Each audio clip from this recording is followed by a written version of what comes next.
Hello friends, welcome to BMH Learning. This is the second part in the lecture series of vesicular transport. In the first part, we talked about the introduction to vesicular transport. In this video, we are going to discuss about the mechanism of vesicle budding, that is how the vesicle is formed.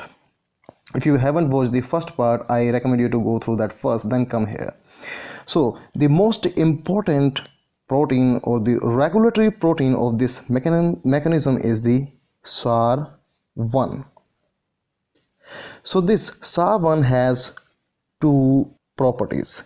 The first one, this is a G protein. The second one we have that this is a GTPase. Talking about the first, G protein means this can bind to both GDP as well as GTP.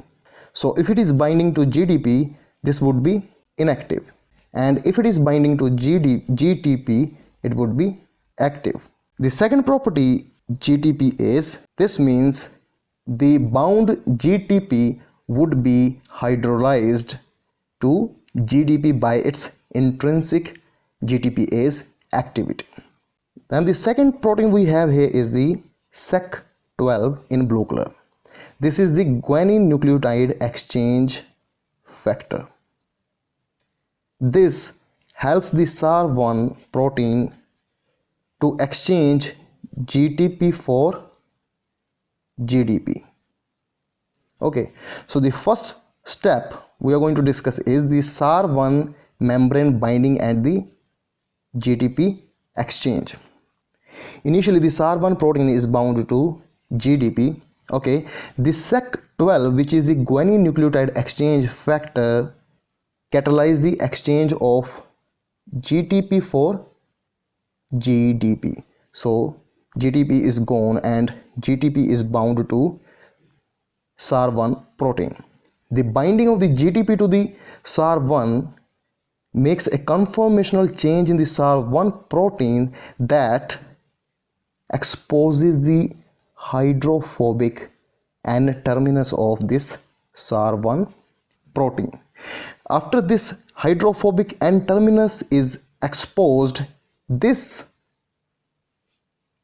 particular sequence of this SAR1 protein then tethers, or you can say anchors, the SAR1 protein to the membrane of ER.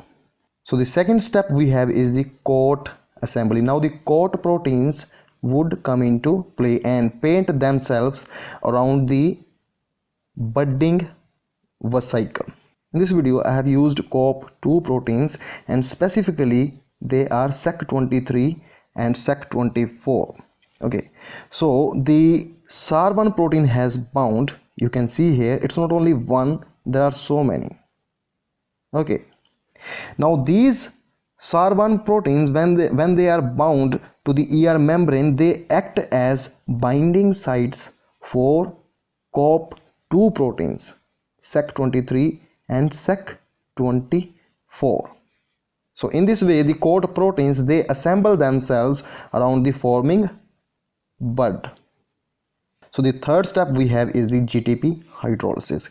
In the beginning of this video, I told you the SAR1 protein has GTPase activity.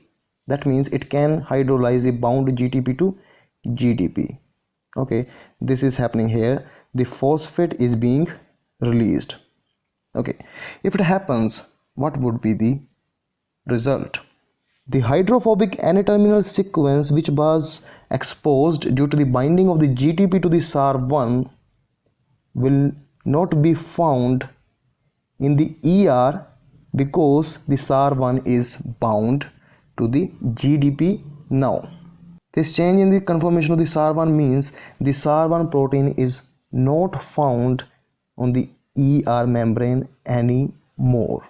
So what would be its effect on the coat proteins? This would lead us to the fourth step, that is the coat disassembly. That means once the SAR1 proteins, they are not present on the ER membrane, the coat proteins will not find their binding partners, which are the SAR1 proteins, and they would disassemble. This was it. Thanks for watching.